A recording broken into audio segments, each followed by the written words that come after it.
예전에 리처드 로저스와 렌조 피아노의 작품을 다루면서 항상 마음에 걸렸던 것이 바로 이 뽕피드 센터였습니다. 이 작품은 먼저 설명하지 않고 이 두 사람의 그 후의 작품들을 설명하는 게 의미가 없다고 생각했거든요. 그만큼 뽕피드 센터는 20세기 현대 건축에 큰 충격을 준 작품이었습니다. 그래서 2022년 맘먹고 30년 만에 여기를 다시 답사를 갔는데요. 어렵게 찍은 사진들을 캐리어를 도둑맞으면서 몽땅 잃어버렸습니다. 다시 한 번 더 파리를 가서 구경하라는 하늘의 계시라고 믿겠습니다. 아참, 예전에 리처드 로저스의 작품을 소개하는 콘텐츠를 만든 적이 있는데 그 사이에 로저스 경이 이 세상을 떠나셨네요.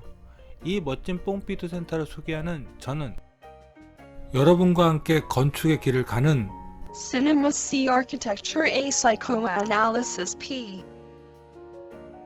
카푸 채널의 앞에입니다.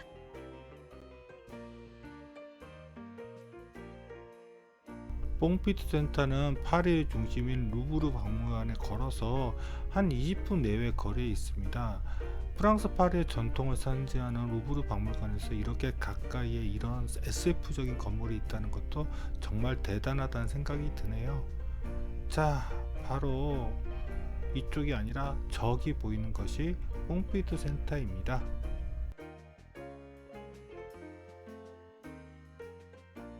뽕피드 센터 근처에는 이미 이전에 소개해 드린 적이 있는 사마르탄 백화점과 파리 상업거래소 피노 컬렉션이 위치하고 있습니다. 그리고 사실 여기 근처에 있는 세느강 다리만 건너가면 파리 노틀담이 있는데 이 성당은 현재 화재로 볼 수가 없네요. 다행인지 불행인지 모르겠지만 2022년 귀국해서 카메라 SD 카드를 복원해서 간신히 뽕피드 센터를 찍은 사진의 3분의 1은 살려냈습니다. 그래서 그것이라도 한번 소개시켜 드리려고 합니다. 여기가 바로 뽕피드 센터의 정면입니다. 원래 뽕피드 센터의 기능은 무료 공공도서관입니다. 지금도 그렇게 운영이 되고 있는 것으로 알고 있고요.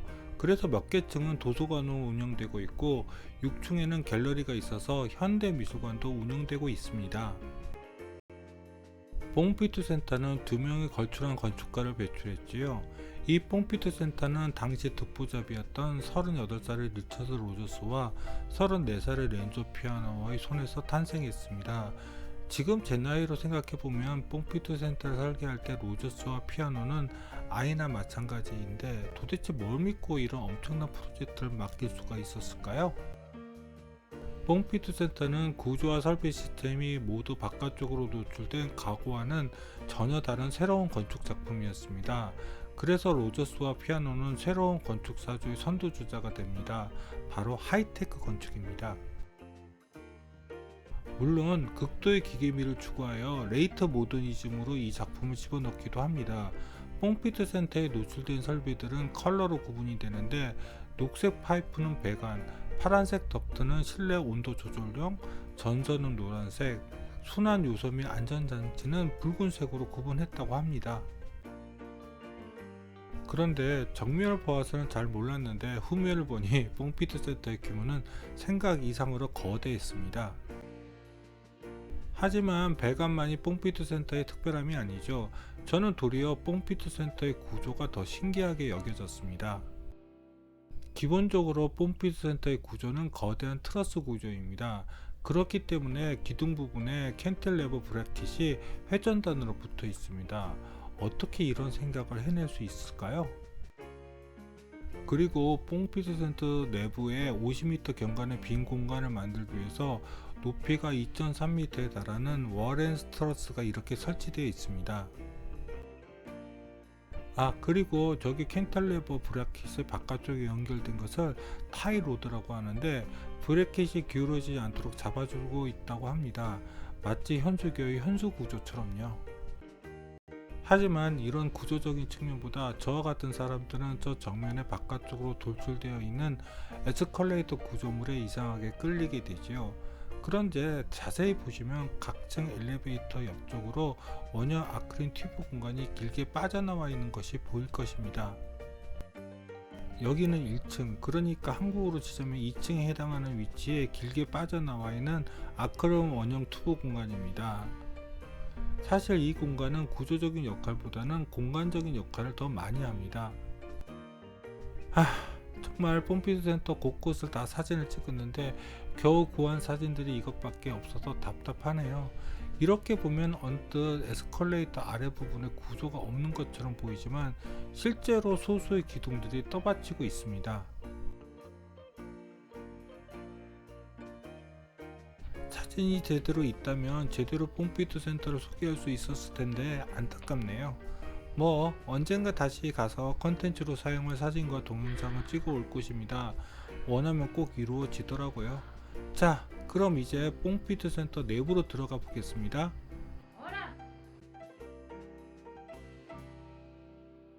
pompidu 센터는 저쪽으로 들어갑니다. 예전에는 여기 관광객들이 득실거리고 광장 앞에서 길거리 쇼를 하는 사람들도 많았는데 코로나 엔데믹이 아직 끝나지 않은 때라서 그런지 사람들이 별로 없습니다. 내부로 들어와 보았습니다. 다행히 pompidu 센터는 늦게까지 열려 있어서 그 전에 루브르 박물관, 사마르탄 백화점, 파리 상업거래소, 피노 컬렉션까지 다 보고 들어왔습니다.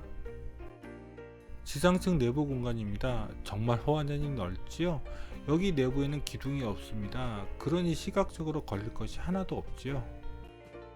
그런데 어느 쪽으로 가야지 pompidu 센터 전시장을 가는지 몰라서 많이 헷갈렸습니다. 저기도 갤러리 3사라고 적혀져 있었지만 저쪽은 아니었습니다. 갤러리는 6층에 있거든요. 거기로 올라가려면 에스컬레이터를 타야 하는데 에스컬레이터는 이쪽 방향으로 가셔야 합니다. 저 에스컬레이터를 타고 올라가시면 외부 에스컬레이터로 올라가는 출구가 나옵니다. 그리고 저 아래에는 기념품점이 있습니다. 그런데 여기 기념품점은 생각보다 pompidu 센터를 기념할 만한 것들이 없더라고요. 그게 좀 아쉬웠습니다.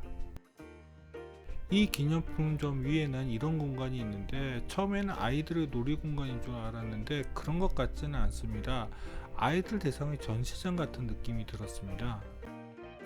아까 전 아이들 대상의 전시장을 지나면 이렇게 외부 에스컬레이터로 올라갈 수 있는 입구가 나옵니다. 갤러리 티켓이 없어도 이 에스컬레이터는 이용할 수 있는 것으로 기억합니다. 여기가 에스컬레이터 내부입니다. 92년도에 여기로 처음 올라갔을 때는 이 내부가 통풍이 제대로 안 되어 무척 더웠던 기억이 납니다. 이때는 늦은 오후이고 관광객들이 많지는 않아서 그렇게 덥지는 않았습니다. 6층을 올라가시면 이렇게 야외 전시장이 있는 층이 있습니다. 2층에 바로 pompidu 센터 현대미술 갤러리가 위치하고 있습니다.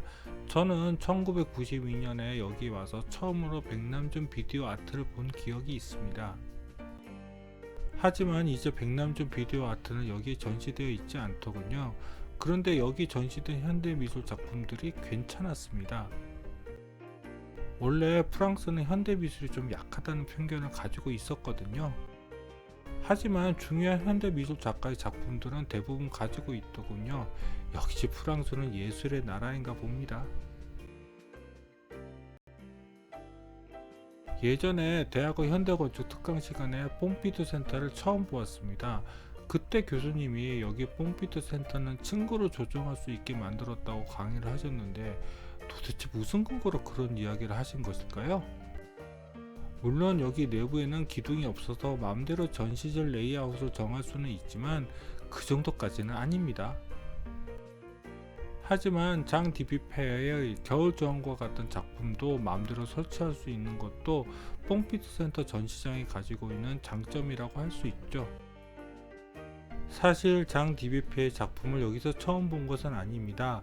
네덜란드의 큐렐러 밀러 미술관에서 자르딩 디 마이를 이미 한번 본 적이 있었거든요. 그때는 여기 내부를 못 들어가 보았는데요.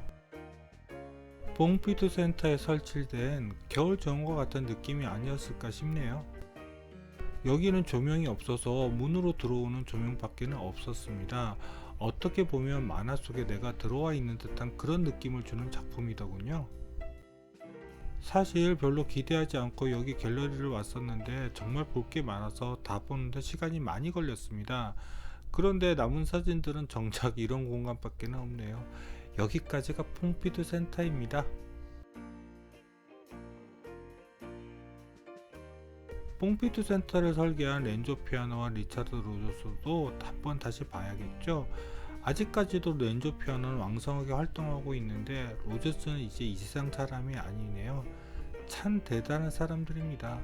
그런데 둘은 그 다음에는 한 번도 같이 작업을 하지 않았네요. 뽕피투 센터를 설계하면서 사이가 나빠졌나?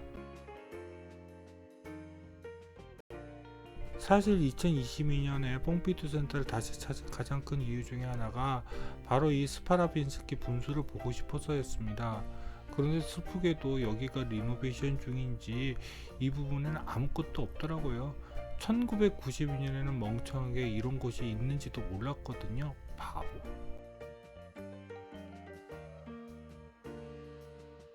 이렇게 해서 부족하나마 뽕피투 센터를 끝냅니다. 정말 큰맘 먹고 다시 뽕피투 센터를 갔는데 또 이렇게 마무리를 하네요. 원래 운때가 잘 안 맞는 건축 작품들이 있더라고요. 하지만 더 많이 찾아와서 보라는 구애라고 생각하고 또 쿨하게 다음번을 기약해 보겠습니다. 그럼 구독과 좋아요 부탁드리며 이상 카프 채널의 아페이였습니다.